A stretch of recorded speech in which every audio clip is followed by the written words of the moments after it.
Ludmila, esse ano eu peguei uma turma terrível, eles não sabem sentar, eles não sabem ouvir, eles não fazem atividade, eles não têm organização, eles não respeitam ninguém. O que eu faço?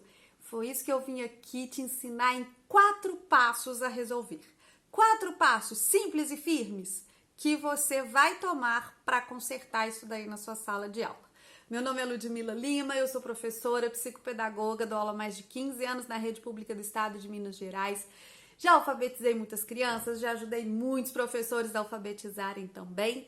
E antes de passar para você esses 4 passos que você vai andar em direção à disciplina da sua turma, eu vou deixar para você aqui no link na descrição um presente, uma aula super especial, gratuita, com tudo que você precisa saber sobre alfabetização. Então, vamos conversar. Olha, as queixas geralmente são, eles não sabem sentar, eles não sabem ouvir, eles não ficam calados, eles não fazem atividade, etc e tal. Então, se eles não sabem nada disso, nós vamos ensinar. E por que eu tô dizendo que eles não sabem? É porque eles não sabem mesmo, tá?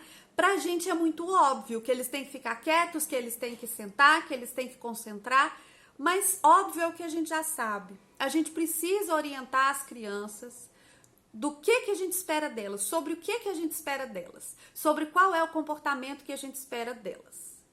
Todo mundo se acha educado, todo mundo se acha legal, até que alguém explique que alguns comportamentos não são adequados em alguns lugares.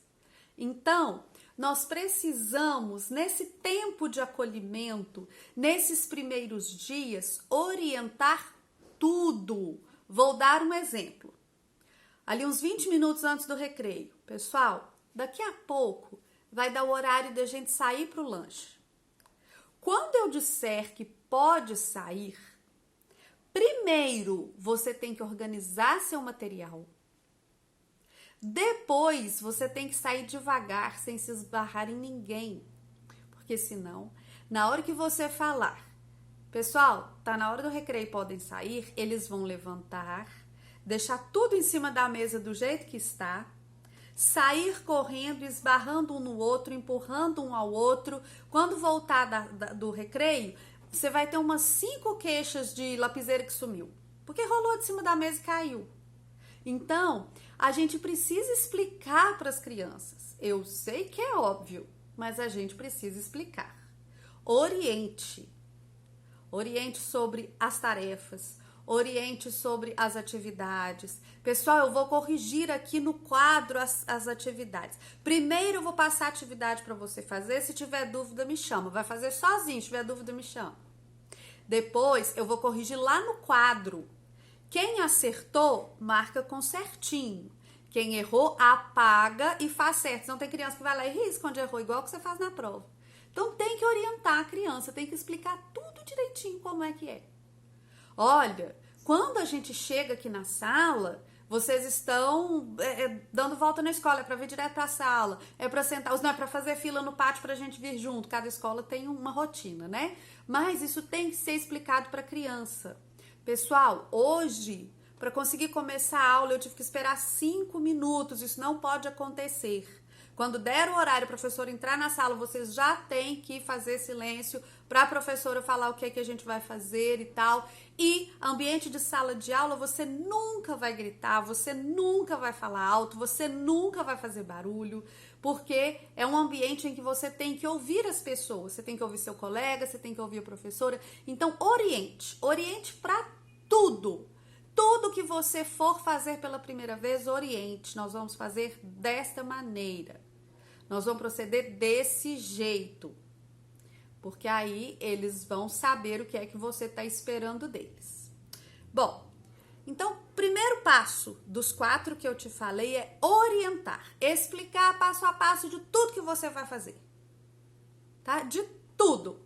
Não é para fazer assim, é para fazer desse jeito. Eu não gosto que levanta para falar comigo. Me chama no seu lugar. Se você precisar de falar comigo, de precisar de sair da sala, levanta a mão que eu deixo você ir, né? Não pode sair sem pedir, não pode sair 2 de cada vez. Orienta tudo. Segundo passo, motivação e incentivo. São 2 coisas, motivação e incentivo. Motivação. Diga para os alunos o objetivo do que você está fazendo. explique o objetivo da aula. Eu sempre falo com os meus alunos, por exemplo, um jogo. Eu vou dar um jogo, nunca vai ser para te distrair, para passar tempo. Vamos supor que eu estou dando um jogo para desenvolver habilidade de multiplicação. Se você atrapalhar o jogo, se você inviabilizar o jogo, nós não vamos atingir o meu objetivo, que é aprender, ensinar habilidades de multiplicação. Então, você vai fazer outra coisa nesse momento, porque o meu jogo é para fazer isso daqui. Então, tem motivo, motivação. Nós precisamos agir conforme regras e conforme a situação, né, de maneira adequada a uma sala de aula, porque nós temos uma motivação para estar aqui. A motivação vai ser sempre aprender alguma coisa, atingir algum objetivo. E o incentivo?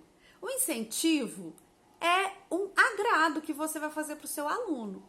Pode ser o visto no caderno, vocês não têm noção de como que um visto no caderno é um incentivo bacana. Pode ser um carimbo, pode ser uma figurinha, pode ser um brinde de vez em quando, pode ser uma atividade mais recreativa que eles gostem mais e você negocia com eles, né? Que quando a turma estiver se comportando bem, nós vamos fazer. Então, primeiro, oriente. Depois, dê motivo e incentivo para que eles sigam essas orientações. Terceiro, procure fazer aulas o mais interativas e significativas possível e que esteja de acordo com a sua turma. Avaliação formativa, saber o nível em que suas crianças estão, para trabalhar com elas sempre no nível ideal. Se você trabalha atividades fáceis demais com a sua criança, ela fica desmotivada e indisciplinada.